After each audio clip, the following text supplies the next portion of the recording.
ગાંધીનગર જિલ્લાના દહેગામ નજીક વાસણા રાઠોડ ગામ પાસેના નવા રોડ પર ચોકડી નજીક નવજાત બાળક તેજી દીધેલી હાલતમાં મળી આવતા ચકચાર મચી ગઈ છે। એક વ્યક્તિ લઘુશંકા કરવા માટે નજીકની ઝાડીઓમાં ગયા હતા ત્યારે તેમને ગોદડામાં વીંટેળેલા બાળકના રડવાનો અવાજ સંભળાયો હતો। ગોદડું ખોલીને જોતા તેમાંથી એક જીવતું બાળક મળી આવ્યું હતું। માનવતા દાખવીને તે વ્યક્તિ બાળકને ઘરે લઈ ગયા હતા અને તેમની પત્ની સાથે તુરંત દહેગામ હોસ્પિટલ લઈ ગયા હતા। બાળકની ગંભીર હાલત જોતા દહેગામ હોસ્પિટલમાંથી તાત્કાલિક 108 એમ્બ્યુલન્સ દ્વારા તેને વધુ સારવાર માટે ગાંધીનગર સિવિલ હોસ્પિટલ ખાતે ખસેડવામાં આવ્યું છે।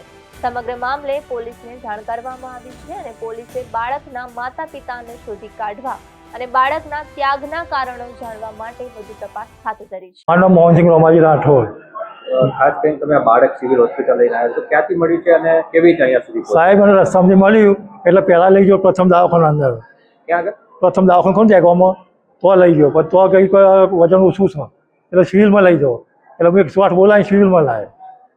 તમે ક્યાંથી ક્યાં જતા હતા અને કેવી રીતે બાળક મળ્યું? હું ગણેશપુરાથી દહેગામ જતો હતો, પછી બાદામ તો પેશાપુરા જવા જવું હતું બરાબર, એટલે કદી આગળથી પેશાપુરા ઉતર્યો પણ અંદર ધાબળા કોઈ જોયું વેમ પડે એટલે મેં ફેંક્યું તો અંદર બાળક હતું એટલે આપણે ફેંકે તો ના દેવાય સાહેબ, એટલે હું લઈ ગયો ઘેર। આપણે મારા બૈરાંગાથી લઈને પછી પ્રથમ દવાખાનામાં આવ્યો। દવાખાને કેવી રીતે પહોંચ્યા? રિક્ષામાં આવ્યો તો રિક્ષામાં દવાખાને લાવી અંદર બોલ ઉપર લઈ ગયો, પણ પછી ડૉક્ટરે તપાસ કરી કે આ ભાઈ છોકરાનું વજન ઓછું તો 1.5 કિલો જ છે બરાબર, એટલે અહીં અમારી કોઈ જગ્યા એવી નહીં, તમે ગાંધીનગર સિવિલમાં લઈ જાઓ। એટલે હું નેચ ઉતરીને પછી 108 ફોન કરી પછી દેખોમાં અહીં ગાંધીનગર આવ્યો, આપણે દાખલ કર્યો છે।